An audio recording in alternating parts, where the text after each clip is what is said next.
La universidad es un lugar de innovación, por eso innovación y universidad son la misma cosa. En Estudios Políticos y Relaciones Internacionales de la Universidad Francisco Marroquín, los estudiantes son los dueños de su proyecto académico. We've developed incredible curriculum, we've developed incredible outreach. Es la carrera del futuro de alguien que quiera adentrarse en el apasionante mundo de los estudios políticos con la libertad como eje central.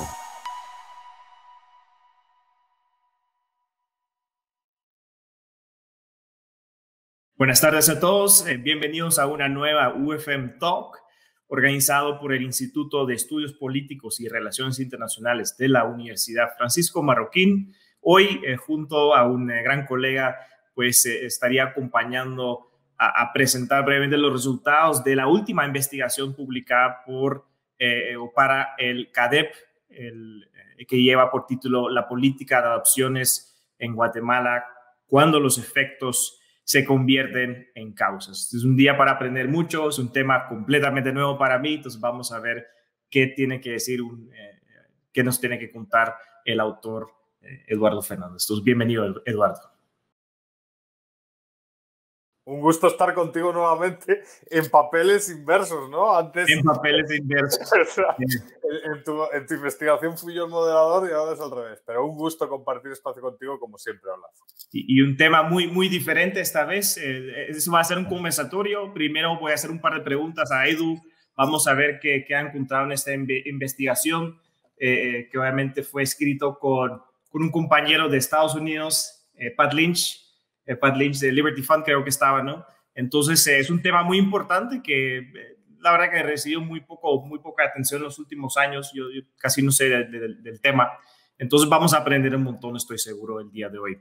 Entonces, tal vez para arrancar, Edu, ¿nos puedes contar un poco más en términos generales por qué es importante la adopción, cuáles han sido las ventajas y cómo efectivamente, por qué necesitamos una política de adopciones? Sí, sí.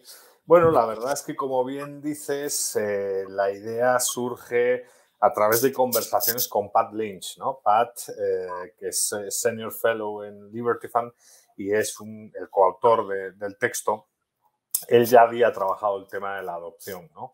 Le había interesado mucho todo lo que era la política de adopciones en Estados Unidos como una política social que involucra a individuos que libre y voluntariamente desean incluir en su familia a jóvenes o no tan jóvenes que están, digamos, pues pasando por malos momentos, ¿no? Entonces, Pat ya había estudiado la cuestión en Estados Unidos y le había interesado el tema de la adopción internacional y todo lo que tiene que ver con la adopción internacional, porque en el fondo hay una legislación internacional que se va, digamos, expandiendo por todos los países en el conocido Convenio de La Haya, que regula el proceso, que establece, digamos, directrices, en algunos casos ideológicas.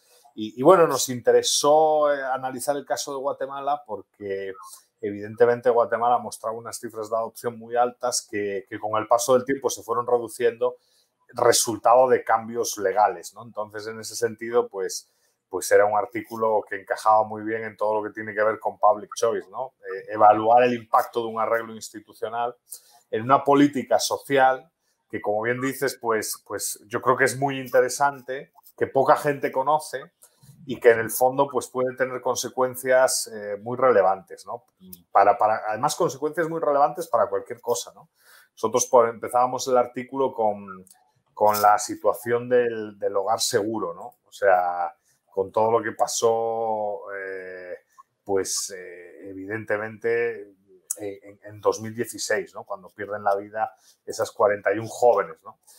Entonces, claro, involucra muchas cosas. La verdad es que a mí me interesó mucho el tema, pero la idea es de Pat, esto hay que reconocerlo. El área de política pública es un área que a Pat le interesa mucho y bueno, sumamos esfuerzos, que es como hay que hacer, como solemos trabajar nosotros también, y la verdad es que la idea es continuar con la investigación estudiando otro tipo de cosas, ¿no? Pero sí, creo que la política de adopciones es relevante y es una de las grandes políticas sociales, ¿no? Es una política de solidaridad privada, en el fondo, ¿no? Y lo que hay que ver es ese rol del Estado, ¿no? y con muchas trampas y obviamente con posibles, digamos, engaños, ¿no? También hay un tema, creo que de hecho en una parte del informe, del reporte, lo puedo recomendar a todos que están viendo, creo que ustedes incluso usan la palabra historia de un drama, ¿no? Entonces ya vemos que puede tener un montón de connotaciones, es obviamente un ser humano, entonces hay un elemento emocional muy fuerte y bueno, tal vez nos puedes explicar un poco qué enfoque tomaron con el reporte, cómo embarcaron esta cuestión y cómo analizaron el impacto que menciona también en este informe la ley de adopciones del 2007. Sí, sí. La verdad es que el enfoque analítico, pues, originalmente el informe fue pensado, el artículo fue pensado para un congreso de economía austriaca, ¿no? De hecho, para el congreso del Austrian Economic Center en Viena. Y allí se presentó y lo reformulamos un poquito y ya lo publicamos en cadena. Y la verdad es que el informe tiene un enfoque pues de lo que a mí me gusta denominar Austrian Public Choice, ¿no? Una mezcla de análisis económico de la escuela austriaca y de análisis de elección pública, ¿no? La verdad es que la referencia bibliográfica que utilizamos y que sirve como de pilar central para el artículo es el texto de Bruce Jandl y Adam Smith, ese texto que publica el Cato en su momento, que lleva por título Bootleggers and Baptists, que al final lo que dice estos autores es algo muy interesante, es que las políticas suelen ser resultado de coaliciones muy extrañas, ¿no? Por hacerlo un poco más morboso, la política pública es resultado de extraños compañeros de cama, ¿no? La política produce extraños compañeros de cama, porque claro, Bruce Jandl lo que dice es, generalmente suele haber unos puritanos que hacen lobby por avanzar en esa política y al mismo tiempo hay unos contrabandistas que se aprovechan también y alinean intereses, ¿no? Y el ejemplo que utilizan ellos es un ejemplo cliché que es el del tráfico de alcohol en los Estados Unidos, ¿no?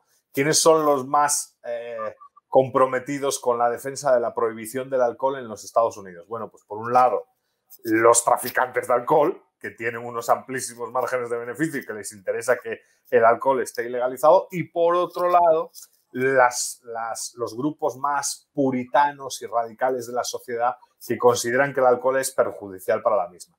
Bueno, pues en este caso es un poco lo mismo, ¿no? Resulta que unos grupos puritanos con buenas intenciones influyen en la ley de adopciones y los resultados de la ley, fruto de esa acción, pues en teoría para proteger a los niños, son contraintuitivos, ¿no? Y eso es como empezamos a verlo, ¿no?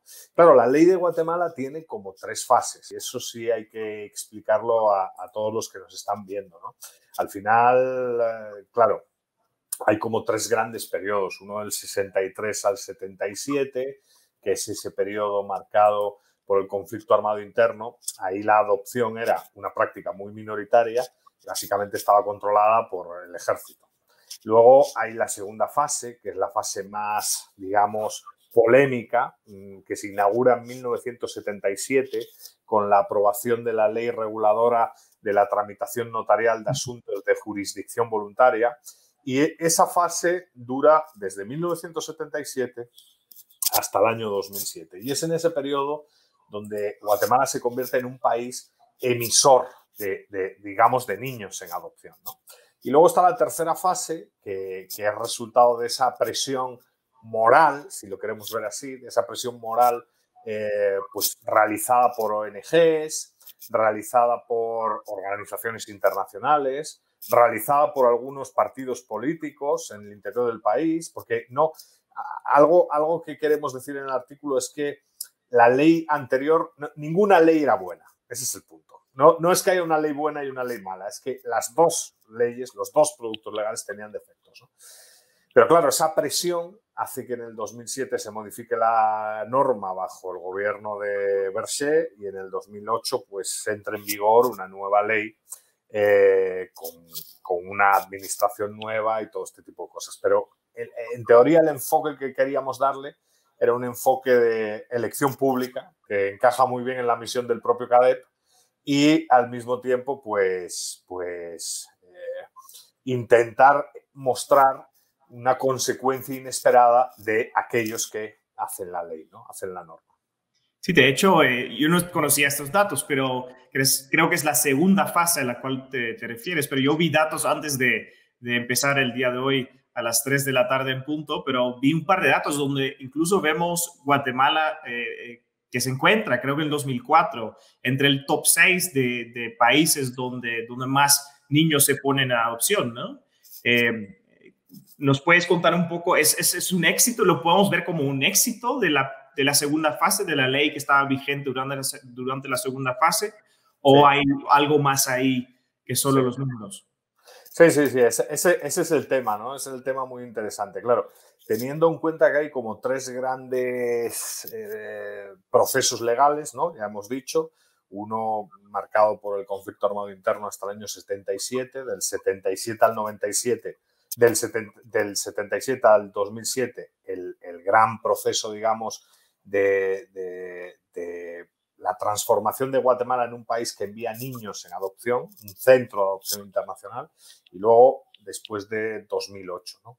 Claro, en ese periodo, digamos, intermedio, en esa, digamos, en esa fase regulada por esa ley de la tramitación notarial de asuntos de jurisdicción voluntaria, hay luces y hay sombras, ¿no? ¿Qué son las luces, no? Las luces, bueno, tienen que ver con que estamos hablando de una norma que básicamente desjudicializa la adopción. Al final, todos los procesos de adopción, en gran parte de los países, involucran al organismo judicial y a los jueces de familia, etc. Pero en este caso, la norma no hacía eso. En este caso, la norma establecía un proceso realmente simple y los actores centrales en dicho proceso eran los abogados y notarios, ¿no? Los abogados y notarios básicamente declaraban que había una familia pues interesada en adoptar y que había una familia interesada en dar en adopción, ¿no? Entonces se producía un aviso notarial que era recibido por parte de la Procuraduría General de la Nación. Si la Procuraduría General de la Nación observaba que dicho aviso notarial cumplía con los requisitos mínimos establecidos por la ley, un reporte de un trabajador social, alguna cuestión vinculada a la fiabilidad y honorabilidad de aquellos que adoptaban, etcétera, pues emitía un dictamen de visto bueno por parte de la Procuraduría General de la Nación y automáticamente la adopción se realizaba con éxito. En cierto sentido, había como una especie de sistema de adopciones descentralizado, ¿no? Eso en cuanto a las luces, porque la verdad es que era muy ágil, era relativamente fácil adoptar. Dicho esto, ¿qué sombras poseía? Bueno, pues que a pesar de las bajas barreras de entrada para la adopción, adoptar era relativamente fácil, había un gran número de irregularidades en los procesos de adopción. Es decir, ni siquiera con una baja barrera de entrada se cumplían con los requisitos que la ley exigía, ¿no? Entonces eso sí representaba un problema, porque estamos hablando de que la ley te baja, digamos, los costos de transacción para poder adoptar y aún así no cumples con los requisitos establecidos en la ley, ¿no? Eso hizo sospechar, esas irregularidades, pues hicieron sospechar a autoridades, a ONGs, a organismos internacionales. Y claro, luego había también un problema, que era el problema asociado, digamos, a todo lo que tiene que ver con costes, ¿no? Uno revisa la literatura y básicamente te decían que adoptar a un joven en Guatemala pues podía costar entre $20.000 y $32.000, ¿no? Entonces esa idea de que había como una especie de mercado de compra y venta de niños y tal, pues generó un entorno que fue muy criticado y que obviamente pues motivó el cambio de la ley, ¿no? La ley empieza a sufrir presiones a partir del año 2002, ¿Qué sucede? Que los abogados paralizan la incorporación al sistema de todo lo que tiene que ver con el convenio de La Haya y todo este tipo de cosas, ¿no? Pero básicamente podemos decir que el proceso era muy ágil, muy rápido, relativamente rápido, que dependía básicamente de los abogados y notarios, pues ellos eran los verdaderos intermediarios y los individuos que gestionaban el proceso, y que a partir de ahí pues había una serie de actores que salían, por decirlo de alguna manera, beneficiados con dicha regulación, ¿no? Las comadronas y las jaladoras eran mayoritariamente mujeres, que eran aquellas personas que en teoría detectaban qué niño era adoptable, las familias que deseaban dar en adopción a alguno de sus hijos, las familias obviamente nacionales e internacionales que deseaban adoptar, toda la industria, digamos, de cuidadores, casas cuna, todo este tipo de grupos era literalmente beneficiado por esa regulación, ¿no? Pero hay que decir que efectivamente, y esto desde la honestidad intelectual, a pesar de que el número de adopciones era muy elevado, las irregularidades administrativas también eran muy elevadas y hay algunos informes que detectan que había irregularidades un poco más allá de lo administrativo, ¿no? O sea, cuestiones como a lo mejor trata de niños, cosas más problemáticas. Aunque yo, por lo que leí, la gente no se atreve a dar, digamos, porcentajes de todo este tipo de cosas. Sospecho que era lo menos. Sospecho que lo más era una irregularidad de tipo administrativo. Pero claro, es problemático que hubiese esas irregularidades administrativas y quizás lo más conveniente hubiese sido corregir esas irregularidades administrativas, ¿no? Porque al final la ley conseguía lo que se buscaba, lo que se pretendía, que hubiese unas adopciones muy elevadas en el país.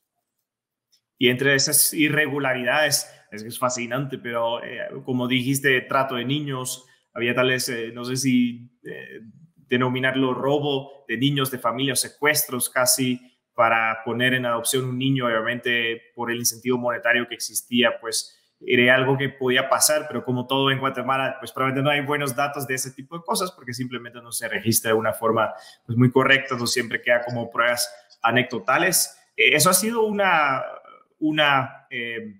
consideración en toda esa investigación, o sea, investigar en parte esas irregularidades y ver hasta dónde podían llegar con eso. Sí, Olaf, la verdad es que sí. Yo en lo personal sí estoy muy interesado en saber las dimensiones de las irregularidades. En su momento CICIG publicó un informe bastante interesante sobre las irregularidades y mostraba que, bueno, efectivamente la mayoría de las irregularidades, por lo menos comprobadas, eran de naturaleza administrativa, que se saltaban pasos, ¿no?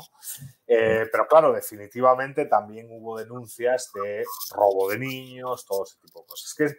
¿Qué sucede? Que el número de denuncias con base en el total de adopciones realizadas pues es ridículamente bajo, ¿no? O sea, en realidad era desafortunadamente una minoría la que sufría eso, ¿no?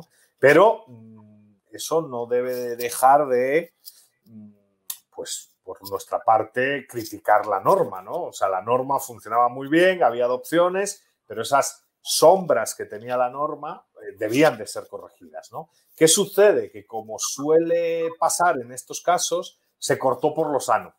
En vez de corregir esos pequeños defectos, que bueno, son defectos pequeños pero muy importantes porque afectan a la vida de seres humanos, pero en vez de corregir esos defectos, lo que se hizo fue cortar por lo sano todo el proceso de adopciones y reformular la norma y además modificar los actores que salían beneficiados con la norma, porque mientras que en el periodo 77-2007 son los abogados, son las jaladoras y los cuidadores, son las casas cunas, son las familias, los beneficiados, a partir de 2008, con la reforma, pues se crea el Consejo Nacional de Adopciones, el Registro Nacional de las Personas adquiere protagonismo, o sea, como que es ya la burocracia y el organismo judicial los que adquieren poder y protagonismo y son ya pues las entidades privadas los que pierden protagonismo, ¿no? Pero definitivamente es el típico caso de una norma que, bueno, desafortunadamente produce unos efectos problemáticos y que los tomadores de decisión, motivados por un sinfín de presiones, dicen cambiemos la norma de manera radical. Y el problema es que mucha gente salía beneficiado con la norma, ¿no? Claro, como siempre, y creo que los americanos tienen una buena expresión para decir lo que dijiste, ¿no? En resumen, es throwing the baby out with the bathwater. Como, bueno, sacrificamos toda la norma porque hay unas irregularidades en lugar de resolver únicamente esos casos y introducir tales mecanismos para resolver ese tipo de casos, se quita toda la ley, toda la normativa y se lo reemplaza con una nueva que tiene sus propios, seguramente sus propios problemas, pero eso es algo que podemos platicar en un ratito. Obviamente hablaste mucho de las presiones, obviamente parece casi que usaron y conocemos todo cómo se hace política, a veces más hoy por hoy en las redes usan fotos de niños, ¿verdad? Son en general sujetos a ese tipo de propaganda que evita tal vez un debate más racional de lo que está funcionando y lo que no está funcionando. Y como dijiste, tal vez se involucraron un par de casos aislados, individuales, para justificar, digamos, cambiar toda la normativa. Y esa normativa nueva, como describes bien, pues aquí, pero también en el informe, es que hay presiones, obviamente, por varias partes para introducir una nueva ley de adopciones. ¿Puedes hablar un poco de esas presiones, de quién viene, qué hay detrás de esos intereses y que tal vez a dónde querían irse? Y obviamente podemos tocar el tema de centralización, porque dijiste bien, bueno, antes tal vez la normativa inducía un sistema un poco más descentralizado y hoy por hoy pues centralizamos con la nueva normativa un poco el poder de decisión, ¿no? ¿Cómo ves esas presiones? Sí, bueno, básicamente esto efectivamente lo señalamos, ¿no? Hay presiones que provenían, grosso modo, de ONGs, de organismos internacionales, UNICEF, Naciones Unidas, todo este tipo de organizaciones, e incluso, bueno, ya cuando la cosa avanza, de partidos políticos, pues de izquierda y no de izquierda, ¿eh? Hay que reconocer que, ojo, la reforma de la ley es defendida por un gobierno, entre comillas, conservador y de derechas, y son muchos los diputados que apoyan esa reforma, ¿no? Y esa transición a la ley. Ahora, claro, también se ve el juego de poder, ¿no? Y se ve que en función del periodo del tiempo ganan unos y ganan otros, ¿no? Como decía, en el año 2002, o sea, 6 años antes de que entrase en vigor la reforma, no había todavía proyecto de reforma, pues Guatemala firma un convenio que es el convenio relativo a la protección del niño y a la cooperación en materia de adopción internacional, el famoso convenio de La Haya, ¿no? Y ahí es donde empieza a cambiar la situación del país. El convenio fue firmado en el año 2002, debería de haber entrado en vigor en el año 2003, pero lo impide una sentencia de la Corte de Constitucionalidad que obviamente se supone, dicha sentencia, es resultado de la presión que el sector de abogados y notarios ejerce sobre la Corte, ¿no? De todas formas, pues ahí ya poco a poco ya se estaba basculando, la balanza ya iba hacia el otro lado y bueno, pudieron aguantar lo que pudieron aguantar, ¿no? Esto es pura política, ¿no? Los grupos de presión, las minorías organizadas, pues unas y otras presionan para modificar la norma y eso es lo que hace del estudio de la política pues algo apasionante porque claro, hay que mapear en determinado momento, sacar la fotografía, ¿no? Pero evidentemente lo que muestra el caso es que la relación de fuerzas entre minorías organizadas, entre grupos de presión, a lo largo del tiempo cambia. Mientras que durante una fase pues son esos abogados y notarios los que tienen el control sobre esa política pública, pues va la historia es que progresivamente van perdiendo ese poder en favor de la administración pública o de la burocracia o de la política, porque en el fondo, y esto es mi visión, pero esto es una opinión personal que podemos, si quieres, charlar, yo en Guatemala veo más política que administración pública sensu estricto, ¿no? O sea, al final el burócrata, por su naturaleza, está sometido a la política, ¿no? El burócrata sufre unos niveles de rotación elevadísimos, ¿no? O sea, no es que el director del Consejo Nacional de Adopciones sea un director ad eternum, ¿no? Que sobrevive a los gobiernos. No, cada gobierno decapita a todo el Consejo Nacional de Adopciones y pone a los suyos, ¿no? Entonces, en ese sentido, tanto como una burocracia, yo creo que el político lo que ve, pues eso, es un espacio para entregar puestos de trabajo, para intercambiar cuotas de poder, para, bueno, en teoría, pues en función de alguna cuestión presupuestaria, pues premiar a unos y castigar a otros, pero no sé si hay una acción, digamos, de la burocracia por crecer, ¿no? En todo caso, y si la hay, estaría en el organismo judicial con los jueces y con los juzgados que se abren, pero no tanto en el Consejo, ¿no? Quizás, esto es una opinión personal también, quizás el tema es sencillamente que no evaluaron bien las consecuencias de la norma, solo se fijaron en el principio moral, ¿no? Hay que proteger al niño porque sí. ¿Y qué implica proteger al niño? No mover al niño de su lugar de nacimiento, lo cual es muy discutible eso, ¿eh? Yo creo que yo no estoy a favor de ese tipo de medidas, ¿no? Pat tiene un artículo muy bueno publicado en Law and Liberty, el blog de Liberty Fund, precisamente sobre este tema, ¿no? Al final, ese convenio relativo a la protección del niño y la cooperación en materia de adopción internacional puede ser incluso catalogado, por hacer así un poco de polémica, como racista, porque no quiere que haya adopciones interculturales, por ejemplo, ¿no? O sea, no quiere que personas de clase media, súper gringas, vengan a Guatemala a adoptar a lo mejor a niños que pertenecen pues, a un entorno indígena. No quieren eso, ¿no? Y a mí eso me parece muy preocupante, ¿no? Porque se llenan la boca de multiculturalismo y de todo este tipo de cosas, pero luego prohíben estas acciones, que bueno, que son acciones que como veremos cuando toquemos los datos, pues afectan a un sinfín de personas. Estamos viendo que, jolín, yo entiendo las sombras que tenía la norma, entiendo las sombras y los problemas que tenía la norma, pero algo que es irrefutable es que el número de adopciones que había en el país, como bien has dicho tú antes, Guatemala era del top 6, top 7, en la primera década del 2000, pues el número de adopciones era muy importante, ¿no? Y aunque no hemos dado seguimiento a eso, no parece que haya un escándalo, ¿no? Otra vez utilizando frases de los gringos, no news, good news, ¿no? Entonces, al final, parece que esas adopciones que se hacían anualmente hacia Estados Unidos, pues no generaron mayor problema, ¿no? Son gente que entró en una nueva familia y que probablemente tuvo acceso a unas oportunidades mucho más interesantes de las que hubiese tenido en Guatemala, ¿no? Entonces, yo creo que también hay que reconocer las luces, no solo las sombras de ese arreglo institucional que era la ley de adopciones en Guatemala entre el 77 y 2007. Sí, tal vez, bueno, quería tomar la oportunidad de seguir. Esos son datos increíblemente, tremendamente interesantes. Entonces, bueno, las cifras, Edu, son súper interesantes porque en el 2007 llegamos como al pico, ¿no? De 4.727 adopciones.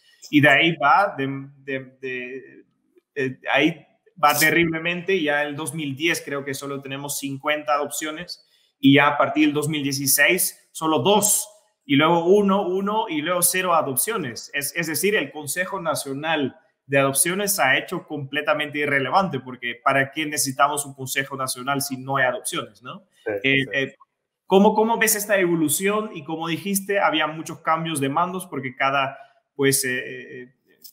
gobernante en el poder termina cambiando, obviamente, el que está encargado de este Consejo Nacional. ¿Cuál es el problema fundamental en esta tendencia? ¿Cuál ha sido la causa de todo esto? Bueno, pues efectivamente, como has dicho, los datos son alucinantes, ¿no? O sea, nosotros cuando estábamos metiendo los datos, porque además es que la fuente, las adopciones que has señalado, son adopciones hacia Estados Unidos, ¿no? Hay algo que hay que decir, es que Estados Unidos es un país extremadamente generoso, ¿no? Es el país que más dona y es el país que más adopta a nivel mundial, ¿no? Y yo siempre lo he dicho, es un país extremadamente generoso. Entonces, es curioso que y ahí sí que no hay un problema con los datos, porque los gringos sí registran bien todos sus datos. Es curioso que cuando uno entra al link, yo te juro que tuve que triple chequear la cosa, porque yo no daba crédito. Y lo compartí con un montón de gente, no solo entre Pat y yo, lo compartimos con otros profesores, bueno, en el EPRI también yo, con Elena, que era la editora del trabajo, es Elena, estábamos todo el día, yo le decía, Elena, chequea esto, no vaya a ser que a mí se me haya ido la cabeza, pero no se me fue la cabeza. O sea, la fuente es una fuente gubernamental de Estados Unidos y lo que evidencia es que básicamente la nueva norma, con base en los valores del convenio de La Haya, restringe la adopción internacional. O sea, ese quizás es el primer efecto del cambio de la ley. La nueva ley de adopciones lo que representa es un ataque a la adopción internacional. La adopción internacional es, cuando menos, poco deseable. Y empiezan a burocratizar la adopción internacional. Empiezan a subir los costos de transacción para adoptar internacionalmente, ¿no? Entonces, ese es un primer problema. El efecto es brutal. El efecto, efectivamente, y como has dicho, pues, claro, yo creo que es terriblemente preocupante, ¿no? Estamos hablando de eso, de 4.727 adopciones en 2007 a una en 2018, ¿no? O sea, 10 años después, la caída es obscena, ¿no? Y ahí surgen un montón de preguntas. Para empezar, ¿dónde están esos niños? Que podemos hablar, porque claro, la tasa de natalidad no ha caído drásticamente en el país. O sea, ese es un problema. La tasa de natalidad no ha caído drásticamente en el país y resulta que tenías a 4.000 niños que salían del país adoptados internacionalmente, ¿no? Más de 4.000 niños, porque también había adopciones que realizaban españoles, que realizaban franceses, pero bueno, 4.000 estadounidenses. Y la cosa es que esa adopción internacional pues cae drásticamente, resultado, en primer lugar, de el compromiso que tiene la nueva norma con limitar las adopciones internacionales. El punto es que, bueno, yo creo que aquí ya hay más política que incluso datos, ¿no? Los datos son escandalosos, pero hay mucha política también, porque alguien podría decir, bueno, somos conscientes de que el país no tiene capacidad para adoptar a esos niños a nivel nacional. Pero no parece que se hiciesen esa pregunta los tomadores de decisión. O sea, no parece que ni la gente del Consejo Nacional de Adopciones, porque obviamente todo el mundo sabía la respuesta, todo el mundo sabía que no iban a poder ser adoptados más de 4.000, 5.000 niños por año por familias nacionales, ¿no? Entonces, yo creo que hay un problema de nivel ético y de nivel político, y luego hay cierta perversidad jurídica para subir los costos de transacción de la adopción y complicarle la vida a las familias internacionales que venían a adoptar a Guatemala. Y eso automáticamente pues, convierte a Guatemala de ser uno de los países más atractivos para la adopción internacional a uno de los países menos atractivos para la adopción internacional. El punto es que las adopciones nacionales, y aquí tengo que reconocer una limitación del trabajo, porque no pude acceder a datos, solo vi las memorias de labores que el propio Consejo Nacional de Adopciones produce, y la verdad es que las memorias son claras, no digo que no sean claras, pero como que no me fío de todos los datos que se ponen ahí, ¿no? Y que no son claras, digamos, con el número de adopciones realizadas por año y tal. A lo mejor es una limitación del estudio, yo lo hablé con Pat, nos costó conseguir esa información, revisar las memorias de labores pues es algo aburrido porque no son precisamente textos muy entretenidos, pero lo que se ve es que la capacidad nacional para adoptar pues es limitada, ¿no? Pero vaya, que no es una cosa que no se supiese, es una cosa que se sospecha, ¿no? O sea, sospechas por cómo es la estructura de renta, cómo está la clase media, cómo está, que la capacidad para adoptar, pues en el país es forzosamente limitada, ¿no? O sea, que no me puede decir, el tomador de decisión no me puede decir que no sabía. Ese es el punto, ¿no? O sea, tenías a un montón de niños que podían acceder a unos niveles de renta muy favorables, que podían acceder a una estructura de oportunidades muy interesante y que bueno, automáticamente se les corta ese sueño. Y difícilmente hay al interior de la nación la capacidad para asegurar ese volumen de adopciones, ¿no? Difícilmente. Eso no implica que no haya adopciones, claro que las hay, pero en mucha menor medida, ¿no? Y para mí esa es la gran trampa de la ley y del sistema, ¿no? Porque probablemente, si preguntásemos, que ese es otro problema del estudio, no hicimos entrevistas y habría que haber hecho entrevistas, y queremos hacer entrevistas a futuro a gente porque sabemos quién votó a favor de la ley, y hubo gente que votó a favor de la ley que respetamos profundamente. Por ejemplo, yo tuve una conversación con Zuri Ríos, que es una persona a la que respeto y aprecio intelectualmente mucho, y ella estaba en contra de la anterior ley. Consideraba que era un mercado sin escrúpulos, ¿no? Pero claro, la nueva ley, aunque, digamos, los principios morales que la motivan son aceptables, creo que no se preocupa de los niños. Es evidente que no se preocupa de los niños. Se preocupa de los burócratas, se preocupa de los políticos, pero no se preocupa de los niños, porque los niños no encajan en las familias, ¿no? Y ahí hay que hacer otra reflexión, porque claro, bueno, si quieres lo comento después, ¿no?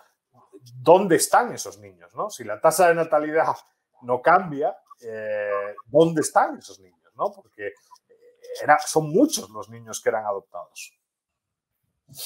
Y tal vez ahí lo que me interesa, porque claro, tienes toda la razón, los niños en cierto modo, por ya no tener digamos, la adopción como vía, son casi víctimas invisibles, ¿no? Y claro, cuando no hay un seguimiento a estos casos, tampoco conocemos bien las consecuencias negativas que puede inducir esta ley. No sé, en cuanto a la situación personal económica de ciertas familias, de ciertos niños, las oportunidades de ciertos niños, pero también en cuanto a otros factores como el crimen, tal vez, ¿no? Entonces, sería súper interesante esas entrevistas y conocer más a fondo ese tipo de dinámicas. Y va un poco ahí con la pregunta que te quería hacer ahorita, porque sabemos que cuando se impone una normativa tan restrictiva como esta, en otros ámbitos de la economía, como siempre surge la famosa informalidad, ¿no? Y los mercados negros. ¿Qué tanto es posible un mercado negro en las adopciones, también teniendo en cuenta que gran parte del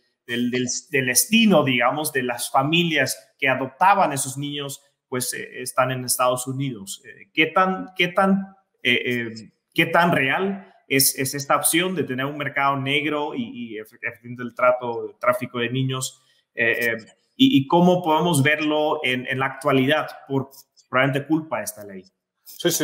Ese precisamente es el tema que vamos a investigar a futuro.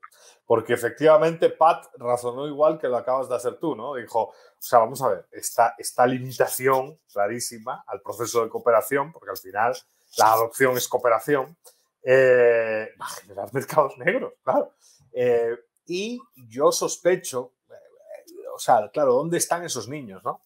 Yo sospecho que esos niños pueden estar, y hay que ver los datos, y vamos a ir por ahí ahora a futuro, a ver si para el primer semestre del año que viene estamos otra vez reunidos aquí, Olaf, charlando de la segunda fase de la investigación. Queremos ver cómo ha evolucionado la población al interior de los hogares seguros, cómo están los números, ¿no? Se supone que ha tenido que haber un aumento de gente en hogares seguros y tal. Esa es una posible explicación para ver dónde están, ¿no? Otra posible explicación, pero en Guatemala creo que no hay datos de esto, habría que buscarlo, es el aumento de niños en la calle, ¿no? Básicamente, por ejemplo, en Madrid podemos saber cuánta gente duerme en la calle. Hay una especie de censo de homeless y vemos si crece o no crece y vemos cómo evoluciona, ¿no? En Guatemala no hay eso, porque los niños que duermen en la calle, que todos sabemos que los hay, y que no es una cifra menor, pero no están cuantificados, ¿no? Entonces la idea sería ver el impacto sobre eso. Y claro, ese impacto va a ser difícil, porque lo que sería ideal sería analizarlo desde el 2007-2008, ¿no? Para ver los números, ¿no? Cómo evolucionan. En cuanto a los hogares seguros, yo creo que sí debe de haber registro. Y ahí sí podríamos chequear si han colapsado los hogares seguros. Porque a lo mejor, y esto no es broma, Olaf, el colapso de 2016 en el hogar seguro, con ese incendio y tal, tiene que ver de alguna forma con la restricción en la política de adopciones. Porque, claro, 8 años después colapsaste los centros de hogares seguros, ¿no? Entonces, esa sería una segunda opción. Y la tercera, que también es difícil de medir, pero que queremos medirla, es la de la migración. O sea, no, sospecho, intuimos, pero esa es la intuición que nos tiene que llevar a investigar y seguir investigando, intuimos que este flujo de migrantes menores de edad quizás tenga que ver también con esto. Cada vez hay más menores de edad que se lanzan a la migración, ¿no? Y a lo mejor, pues, son eso, niños de la calle que no ven por ninguna parte, digamos, oportunidades y que pues la idea es lancémonos a la migración como si fuésemos adultos, ¿no? Son 3 salidas. Ahora, en cuanto a los mercados negros, habría que investigar. Yo la verdad es que otra vez son intuiciones. El crimen organizado seguro que sigue traficando con personas, haya una ley restrictiva o no la haya, ¿no?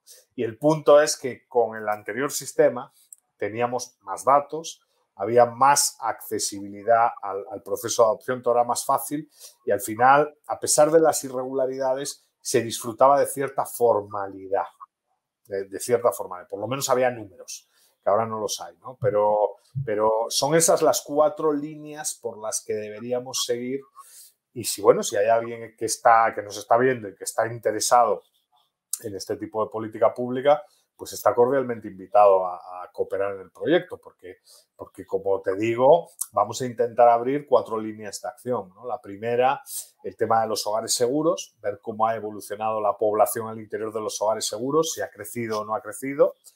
Sospecho, pero esto es una sospecha, que ha crecido, Olaf, porque a lo mejor resulta que en el 2007 no estaban colapsados y ahora están colapsados.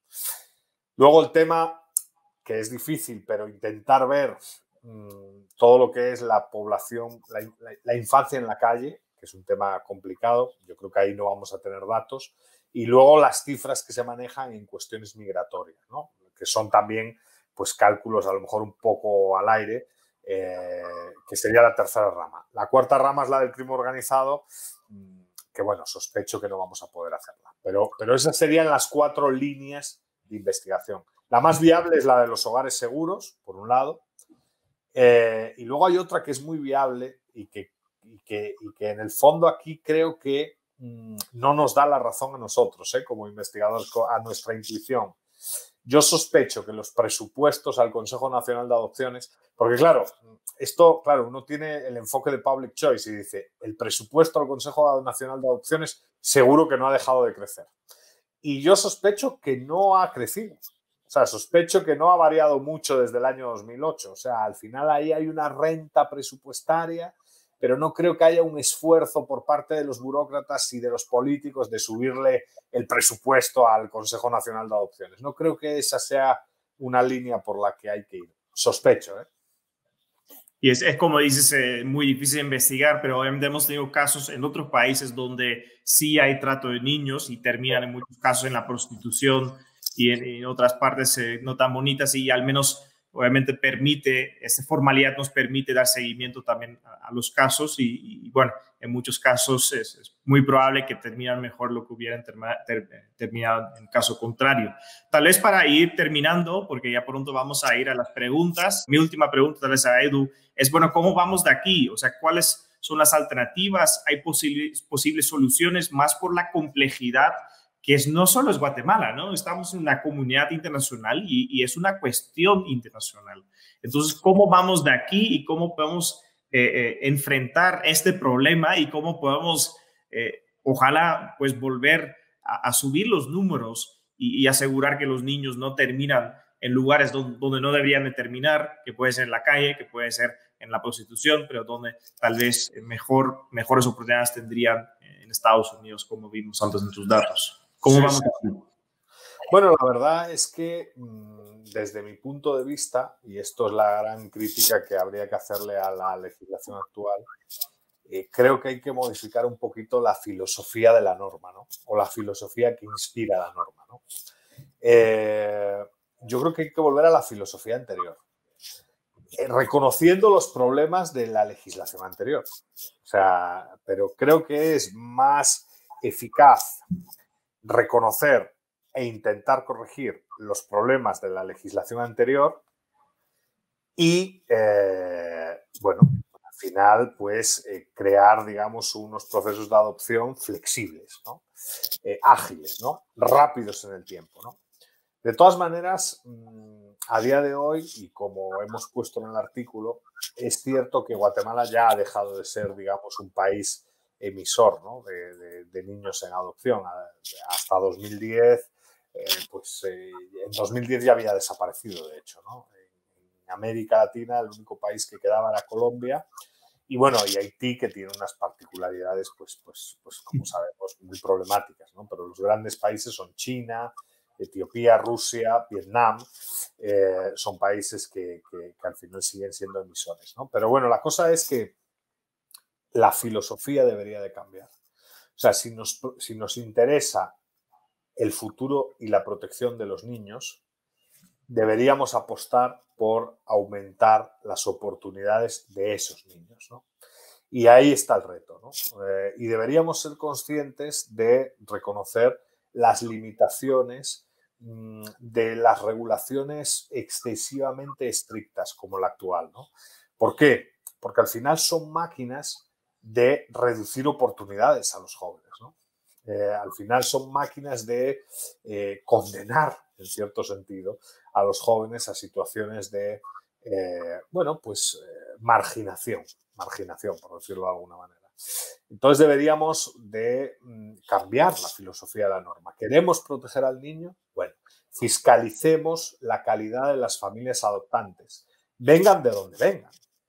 Fiscalicemos también la situación de las familias adoptivas, pero dejemos que el proceso sea un proceso descentralizado, ¿no? Y que el Estado, en cierto sentido, con objeto de proteger a los niños, solo fiscalice, solo cumpla y cumpla a cabalidad, eso sí, con los procedimientos que estaban registrados en la ley. Para mí ese es el gran error del pasado, ¿no? El gran error del pasado es que tenías una norma bastante flexible, tenías una norma que generaba un gran número de adopciones, pero tenías una norma que aún así la gente incumplía, ¿no? Y es inaudito que la gente incumpliese una norma cuando ya esa norma tenía unos requisitos pues muy bajos, ¿no? O sea, la norma era ágil, la norma obviamente generaba un número de adopciones obsceno y aún así muchos incumplían los procedimientos.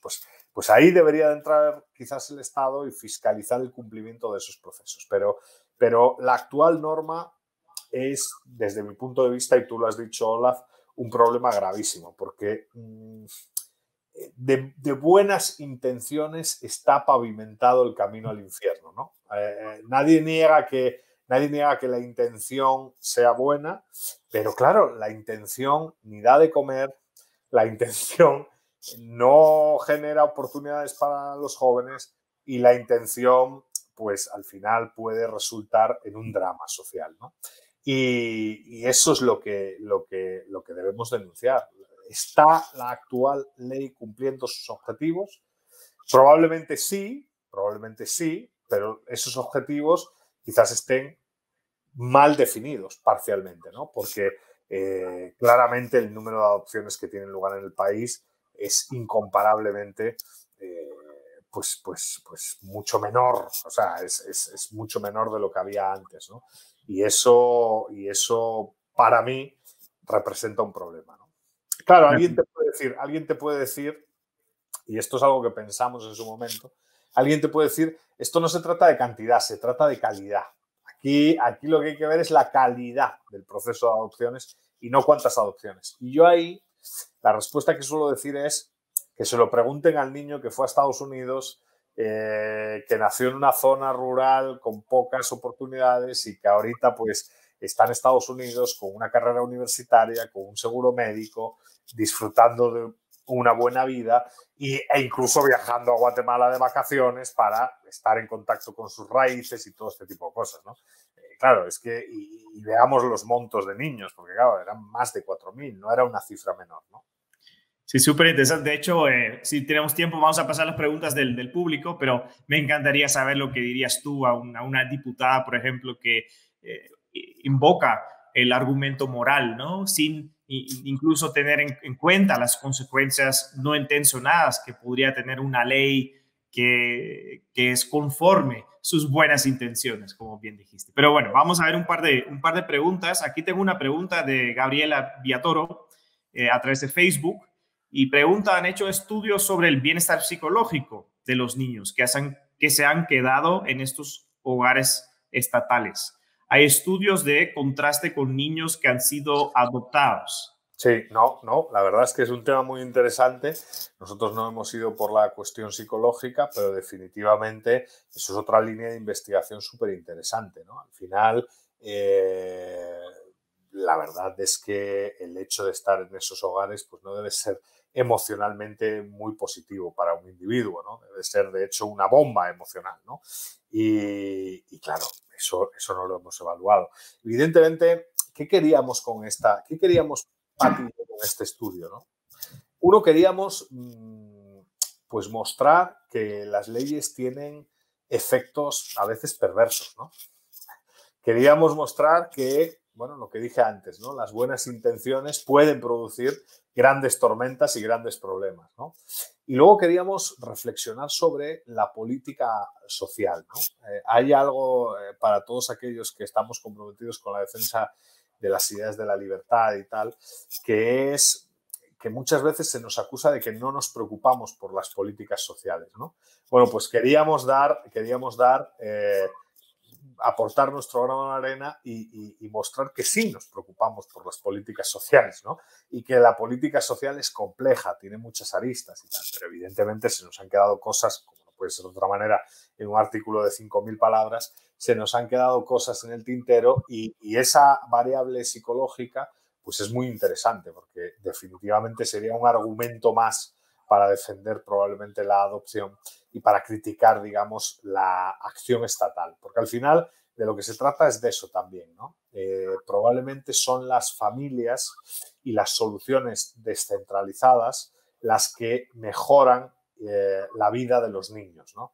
Y no que el Estado construya hogares seguros y que concentre a todos los niños ahí y que tenga un plan y un protocolo estandarizado para todos los que están ahí, que bueno, que en el fondo además sabemos que probablemente no se pueda cumplir, ¿no? De hecho, uno de los grandes problemas que, si no estoy equivocado, existió en el hogar seguro de la Asunción, se llamaba, ¿verdad? Es precisamente eso, ¿no? Que la gente que estaba ahí, pues evidentemente, Hogar Seguro Virgen de la Asunción, efectivamente. La gente que estaba ahí era, pues unas eran medio criminales, las otras eran víctimas, no había una clasificación adecuada, digamos, de los internados, de las internadas en el hogar, y eso era una bomba de relojería, porque además fueron varias las que reconocieron que al interior de ese sitio de propiedad estatal pues se sufrían maltratos, se sufrían violaciones de todo tipo, vejaciones de todo tipo, y que al final, pues en cierto sentido, ese tema, ese escándalo, abrió un nuevo debate sobre la política de adopciones, ¿no? La idea era, en términos generales, ver una política social, intentar hacer un estudio de caso sobre la política social e intentar aportar soluciones desde la libertad a dicha política social. Y aunque la anterior regulación tenía problemas y es necesario corregir esos problemas, o hubiese sido necesario corregir esos problemas, era una solución más descentralizada que lograba pues, el objetivo, ¿no? Que un montón de niños pues, accediesen a una mejor vida. Bueno, y a mí me recuerda siempre un dato que siempre menciono en mis clases, que es el de las familias pobres negras en Estados Unidos. El 85% de esas familias pobres negras en Estados Unidos son familias de un padre. De hecho, son normalmente solo la madre que se ocupa del hogar, y es muy difícil dedicar el tiempo trabajando, haciendo todas las demás responsabilidades y luego educar al niño. Entonces, muchos de esos niños también terminan en la criminalidad. No me quiero imaginar cómo sería sin padre, ¿no? Entonces, estos son casos de familias de un solo padre en Estados Unidos. Pero me dan un par de otras preguntas sobre datos, seguimientos. Por ejemplo, Yasmín Valdés en YouTube pregunta a los niños que son adoptados, ¿se les da seguimiento una vez que ya van a vivir con una familia en Estados Unidos? ¿Hay casos donde dan seguimiento a esos adoptados? No. De hecho, hay incluso asociaciones de guatemaltecos que son adoptados y que obviamente pues crearon redes entre ellos, ¿no? Evidentemente no se le da el seguimiento a los 4.000 que van por año, ¿no? Pero motu propio, algunos de esos individuos crearon asociaciones precisamente para evidenciar el éxito del proceso y para denunciar los casos que fueron un fracaso, ¿no? Y también, pues, claro que sí, hay una reflexión crítica y hay una línea de investigación que no solo trabajó CICIG, que trabajan otras ONGs, sobre los casos, entre comillas, problemáticos, ¿no? A los cuales también hay que dar seguimiento, porque algo que deberíamos saber es, y que no sabemos a ciencia cierta, o por lo menos con la revisión bibliográfica que yo hice no llegué a saberlo, es la magnitud de las irregularidades graves, ¿no? Olaf hablaba, cuando estábamos charlando del tema de pues, prostitución o incluso cosas más graves, ¿no? Tráfico de órganos, a lo mejor, que podría ser. Ese tipo de datos, desafortunadamente, pues no los tenemos. Son básicamente aproximaciones y tal.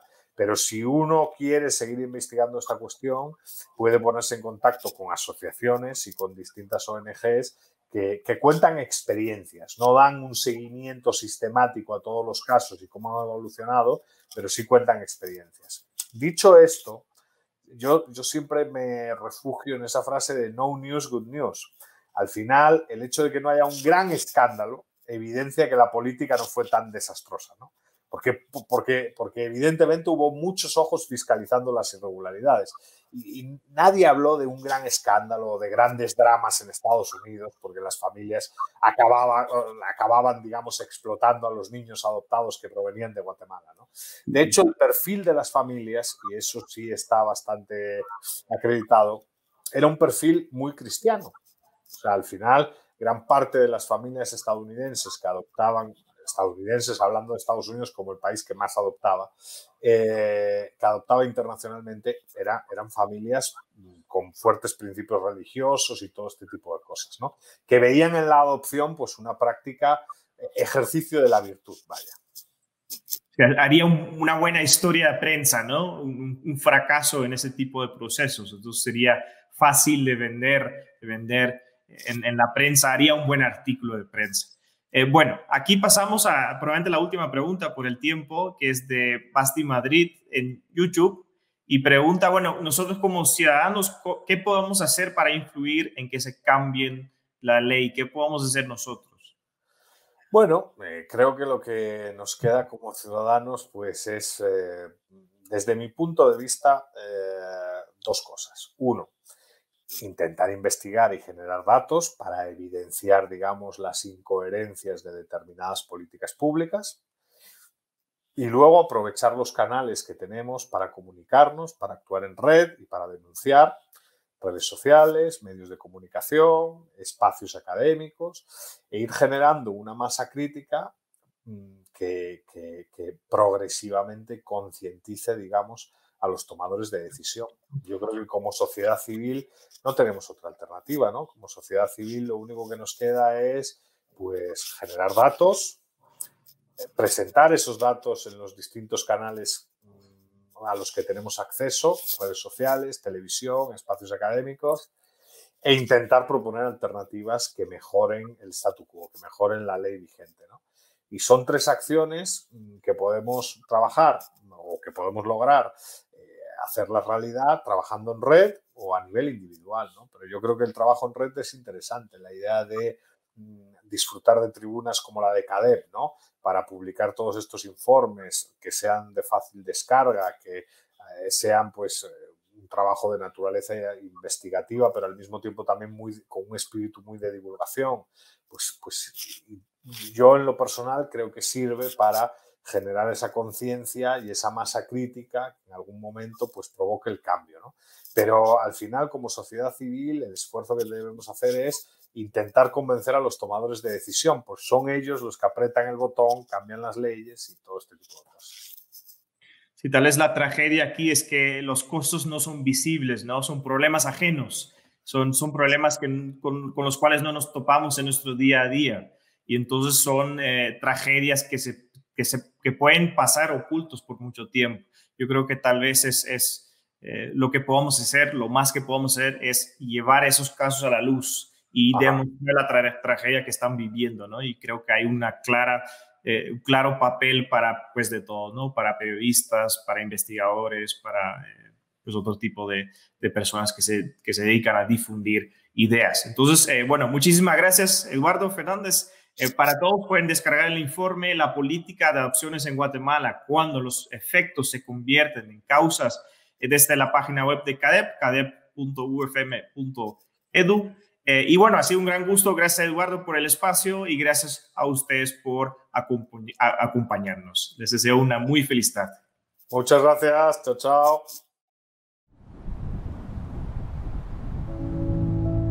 Antigua is such an amazing, special place. An absolutely beautiful location. We're outside in nature.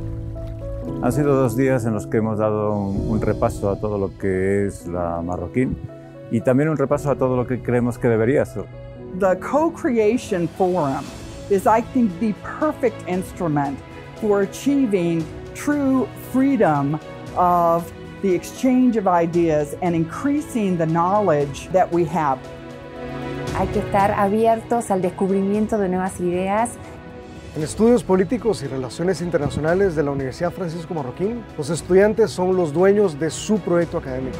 Cuando uno agrega más mentes al proceso, uno sale enriquecido porque descubre métodos que no hubieras pensado por sí solo.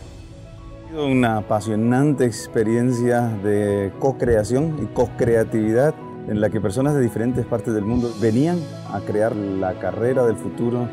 67 participantes pensando en el futuro de EPRI.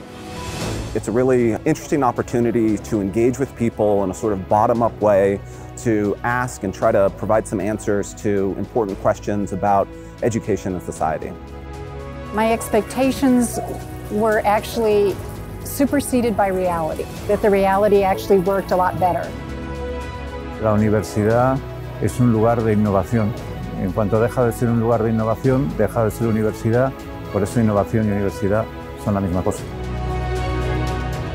This event is putting Francisco Marroquín and the networks of scholars in Guatemala, students and scholars, on the international map.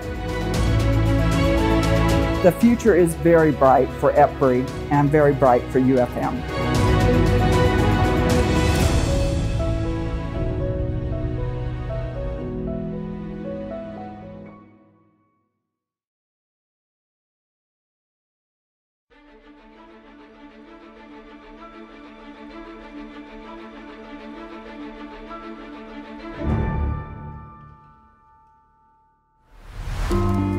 Hoy, el mundo busca cursos en línea.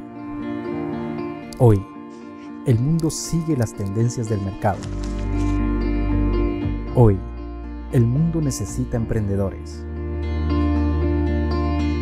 Hoy más que nunca, el conocimiento se dispersó y la Universidad Francisco Marroquín no cerró. Se multiplicó en diversos hogares.